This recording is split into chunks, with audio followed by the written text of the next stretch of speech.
the energy that comes back, the truth that comes back, the sense of having a life is really remarkable.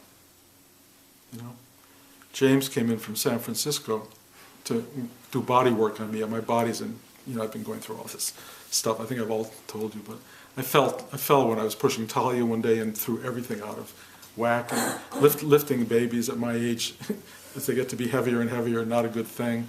Crawling into a bouncy ball hut with Talia and finding my rotator cuff ripping, you know.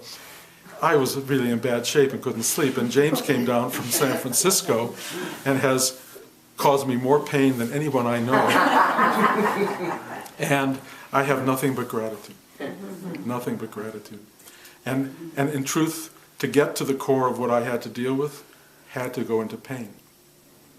You know, when he found the spongy stuff, which is good stuff, he then had to go into the more complex fibrous stuff that was hard. And that's where you don't want to go. Nobody wants to go there. Why? Because it hurts. But I knew he was helping me. And I just knew, let go, let go. And it was really fierily painful. But every second I said, this is amazing. I am grateful. I am grateful.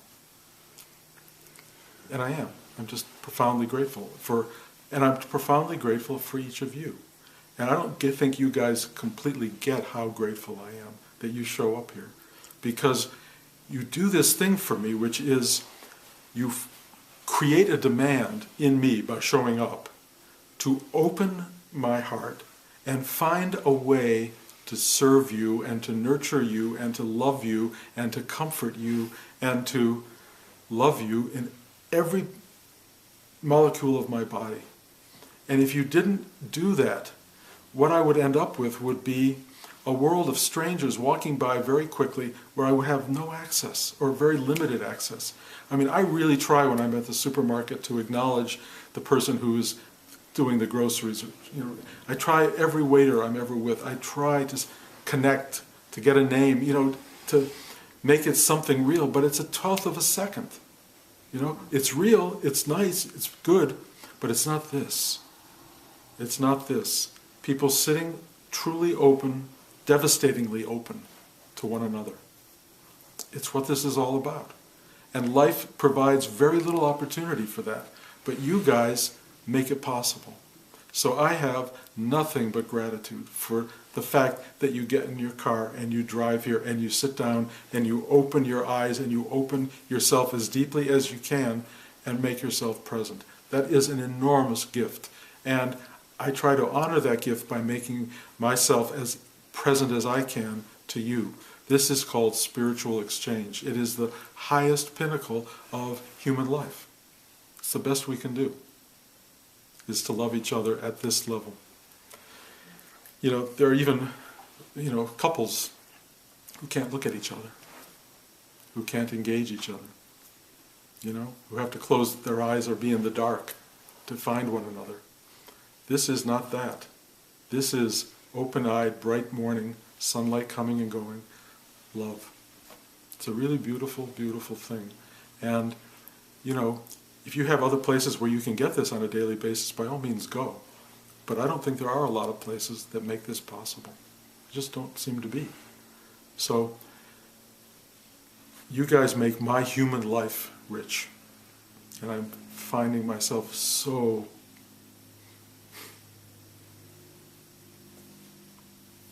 beyond gratitude. That's how we want to live. It's how we want to live with each other. It's really having a spiritual life in the human life. And to wrap this up, where does that all take place? Here and now. It doesn't take place out in the ether.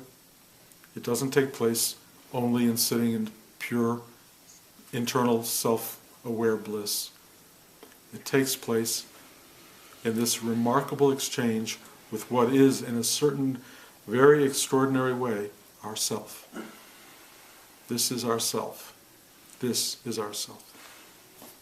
This is ourself. This is ourself. You see that on camera? That's ourself. That's us. It's nothing but us.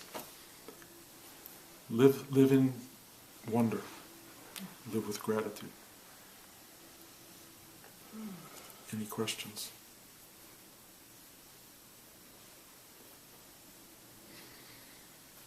I'm not going to push you to have questions, but I'm going to say one last thing here. There are groups that I respect a lot of spiritual seekers where there's nothing but questions. Really profound, serious questions. And if you find that in yourself, not asking them is a mistake.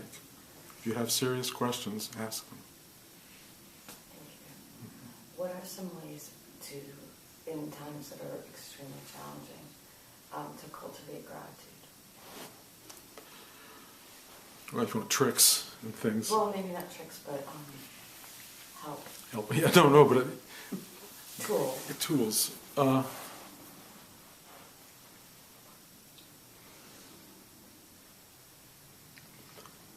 guess introspection is one of the tools. Look at your life and look what you do have.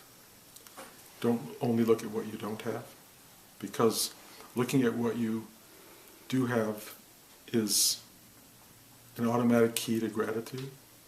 For example, waking up in the morning and there's sunlight. You know, James is staying up here in a room, and there's some bird that starts cooing very early in the morning, and there's a rooster across the way. Actually, a whole bunch of roosters. And we had a friend here years ago who would get up, and we had a whole bunch of rocks upstairs to throw at anything he could throw it at, because he hated it. He was miserable. James would wake up every morning saying, "Oh my God, I'm in the country." You know, it was just totally different approach to the exact same stimulus. You know, it's like wake up in the morning and sit there for 5 minutes and just try to feel, one, that you're alive, two, that not everything hurts. You know, there are things that don't hurt. That you're going to have an opportunity to brush your teeth, which actually feels good, I think, usually. Possibly take a shower, which is an amazing experience. Warm water or hot water, and you know, it's like, where does that come from? You know, I was just watching a thing on television about these soldiers in Afghanistan. This guy sent over this thing for them so they could get hot water showers. You want to see gratitude. Hot water showers for guys in Afghanistan is unbelievable. So you have to look at what you have, not through the scrim of what I don't have, but what do I have? And it's very interesting if you start to make a list. It's a long list. It's a much longer list. You have soft clothes, not scratchy. You have socks to cover your feet and shoes to wear on hard ground. You know, you have a beautiful appearance. Not everybody gets that. You know, you have a real sensitive heart. You feel deeply. You know, sometimes it causes you to hurt a lot, but it also causes you to feel a lot. Feeling a lot is something to be grateful for, because it's a wonderful way to be alive, to feel. I know people who don't feel, just, and they go through life totally protected, but they miss it all, because most of life is a felt experience, not just an observed experience. To just see it isn't enough. So there's a list, and you can actually literally compile a list and just see, and go to that list every morning and either add to it or just repeat it, and have one of those things go click. Okay, I'll be grateful for that. And it adds. It goes on and on. I mean, the thing that's come to me is that there's nothing not to be grateful for. Literally nothing, including the worst stuff that happens. You know, and I know some of the worst stuff that happens in your life, and I really love you, and I've known you a long time, and you've had, you know, drama, your share of drama, but all that drama. I'm going to use Shakespeare for a moment. All's well that ends well. If your life ends well, and it can, I believe will, all of that drama will have been fodder for the mill, or whatever that line is. It's grist for the mill. It will have built you into who you become. And I've always had this sense of you as, you know, the 70-year-old woman of enormous awareness and enlightenment. You will have stories to tell, and you will have people to tell them to. And I don't know who they will be, but they will want to hear them, and you will be of enormous help to people because you've lived it. Not because you saw it, You've lived it. You couldn't help but live it. It's an incredible thing. And you have a capacity for love that is enormous, really enormous. And, if you don't have what I would call strength in that, so you fall into the, not love or into feeling bad. There's all these things that happen for you, and getting a stronger capacity to be present will allow all that other stuff to be less disorienting. But, you have a big job here, and you have a lot of input and a lot coming in, so that's your life's work. Rudy would say, at least you're lucky, you know what your work is. You know what it is. Most people don't know what their work is. They have no sense of it. Yours is right in front of you. So out of that will come gratitude. And that letter you wrote me the other day, Tara, I've rarely gotten a letter expressing so much gratitude ever. So, don't tell me you don't know how to do it. You're really quite gifted at it. So, what does one do about the angry child? It's a really good question. The angry child, Michael, is in every human being. There's nobody who doesn't have an angry child inside, because we're all kicked out of the nest, really, one way or another, and we're all not happy about it. And what's so fascinating to me is to sit with all of you and see the angry child, which I see all the time. Part of what I do is I try to take that child, almost literally, take it like this, and just say, it's okay. It's okay. Just to remind you, every one of us wants to go back to the womb on some level. Every human being is struggling out here, some more than others. We all want to be this again, comforted. If you don't have someone who's going to help re-comfort you, Rudy told me that he re-parented me. And I really felt that. He taught me how to love again. He taught me how to be loved. And I try to do that. I'm not as good as Rudy, but what you can do is to find in yourself that place that actually comforts you. That's kind of the avenue that one finds in the heart chakra. When you enter into this space, you finally find this thing that goes, oh, Michael, I really love you, Michael. That's what it finds. That's what it says. It will sound just like my voice, actually. Only it'll be a little bit more your voice, but it has that quality. It really loves you. It really does. And I really love you, and I really do. And once you start to pick that up, it will start to find its way in, and it will become internalized, and you will see it was always your voice. Because everything I'm saying is you talking. I mean, you don't necessarily know that, but it's true. Everything that's coming out of here is yourself speaking. And it loves you. Truly loves you. And when you feel that, you will be no longer an angry child. You'll walk around going, I get it. This was all worth it. Wendy? This actually came up for me when we were having lunch yesterday, and I didn't get to ask it. And there's an element of what I'm asking in both of these questions as well, which is this idea when things are hard, that's when it does, you get very, that when the truth is you're the blinds and you're the plant. How do you remember you're the blinds and you're the plant in those moments? Well, there's the pre-awakened and the post-awakened. Pre-awakened, which I call practice spiritual life, is reminding yourself. Yeah. Post-awakened, it tells you every day. Right. That's a really nice switch, because you don't have to do the work. I mean, you do the work, there's still work, but you don't have to remind yourself, and there's no you telling you to do anything. It just is. It's what is. And that switch is a great gift, and if people in spiritual realms seek that thing, and usually at some point give up because they don't know how to get there, and then something goes, click, oh, I am that. And that's all it is. It's all it is. It's a realization. That's why they call it realization. But when you're trying to realize, you will never realize. You can't. You can't make this thing happen. It just happens. But if it doesn't happen, which is going to be for most people, and there's no gradation, I have to really tell you, being a spiritual seeker and an awakened seeker are basically the same thing. except you don't know that. That's the only difference. You just don't know it. But what happens is you walk around having a life of gratitude that you consciously achieve and work at, or you have a life of gratitude that just flows because it is. Practice it. Remind yourself. Do what you have to do. You're a perfect example of someone who does that. You just do it. You do it every day. You find your way. And half the time in my extraordinary awakened state, I am miserable. I'm depressed, things are going on, it's really hard, but I'm not fighting it at all. Not at all. I'm going, oh, the clouds just turned gray. Oh, sun just came out. Oh, thunderstorms. Oh, that's all it is. It's just stuff. You don't become this perfect, joyous entity. You become you with all that stuff, the totality of you. People who think awakening is somehow superhuman, it's the exact opposite. It's completely human. That's the thing that's so powerful. It's just being you. Only suddenly you realize how vast you is. You know? And you it has earthquakes and volcanoes. You has stories of Buddha and Christ. You has everything. It's all there. It's all you. What else is it? It's just you. But it's not you, Wendy or Bruce. It's yourself.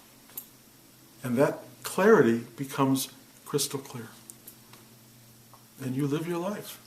The idea that you're going to escape life, free yourself of it, forget it. I mean, look, there are people, I think, who say that's what will happen. I don't buy it. If it turns out to be true, if some of these guys are really right, that all your suffering goes away completely and all that stuff, I mean, and suffering does go away in a sense, because although things hurt, you don't suffer because you're not projecting that hurt into infinite time. You're just going, oh, it hurts. Ooh, this really hurts. You know, I wake up in the morning, I've had trouble sleeping because of the shoulders. When in the middle of the night, I'm not happy. I wake up in the morning and the sun is there, I'm totally happy. I'm not projecting, oh God, tonight's going to be terrible. I don't do that till I get in bed. And then I go, oh God, here we go. But then I just lie down and I get a good couple hours before it all kicks in. But you don't free yourself from life. And if you do find infinite, endless happiness, wow. If that happens at some moment, you know, I'll vote for that. It's a great thing. But if it doesn't happen that way, what does happen is wondrous. And you will be grateful. And I know you sense wonder, and I know you're full of gratitude. So, what more do you need? You know, the horrible thing about teaching about awakening is people feel there's some break in the fabric. You know, I'm not there. I'm not there. Every awakened being will tell you, you are there. You just don't know it. That's all there is. You just don't know it. How will you know it? Ask questions, come to these classes, make a life that seeks it so that one day you can go, oh. And that's all it will be, oh. Or if it happens prematurely, which it does for some people, it's like, oh! It's a shock. It's a true shock. And it will change, you know, you'll do like Eckhart did, which is sit on a park bench for 2 years going, everything's different. But for most people who've been working at this, realization is just that. It's like, ah. And then you cry for a while, because it's really beautiful. And then you go back to being whatever, which is partly an ego mind, you know, which we all have, and partly a vastness of being.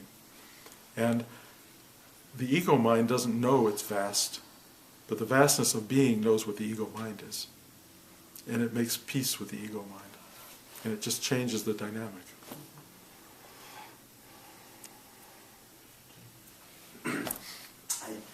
I suppose this might be a slight reframe of Tara's question, but I hear that and I feel like, okay, practice gratitude. I mean, I see my 2 beautiful daughters. I mean, That's you the can best. stop right there and Yeah. be happy for a lifetime. But and many other things. But I guess in a way, my question is: so, what happens when you try to practice gratitude and then you find, I'm still like that? I keep coming back to not feeling that gratitude, not feeling that contentment. Amazed by the power of the ego mind, how I become the angry child or that one guy who's holding on to the one thing and is not letting go, and that desire and wanting is, in fact, it becomes pure by the day, not less, but more. I get it, and I actually believe that the universe is constructed to make that happen. Because how does this world get built if it isn't out of that kind of drive, that kind of frustration, that kind of difficulty?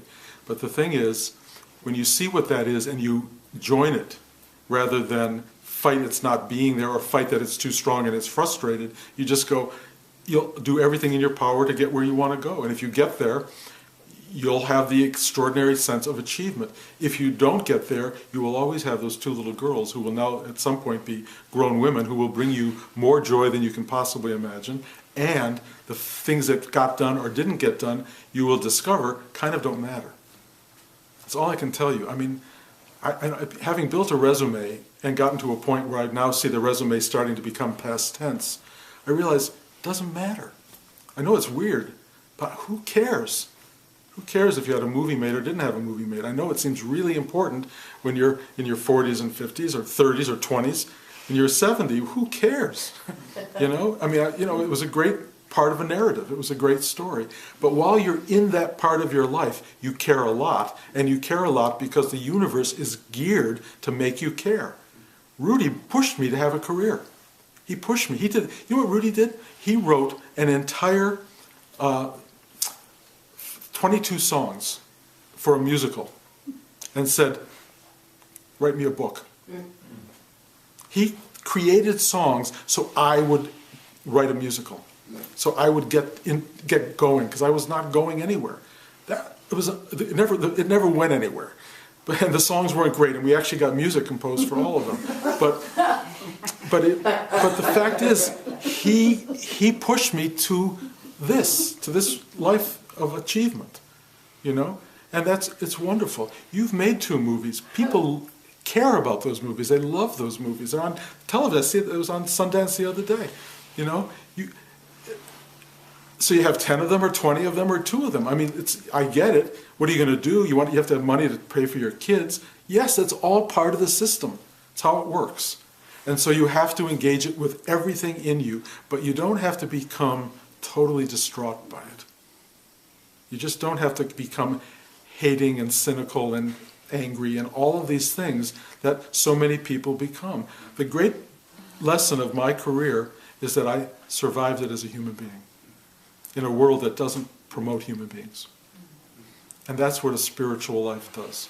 It allows you to go through all the drama and all the struggle and come out of it whole. Anyone else? Well, thank you for the questions. We're around. Next week I'm not around, but there will be class. We're going to go see Talia for a few days.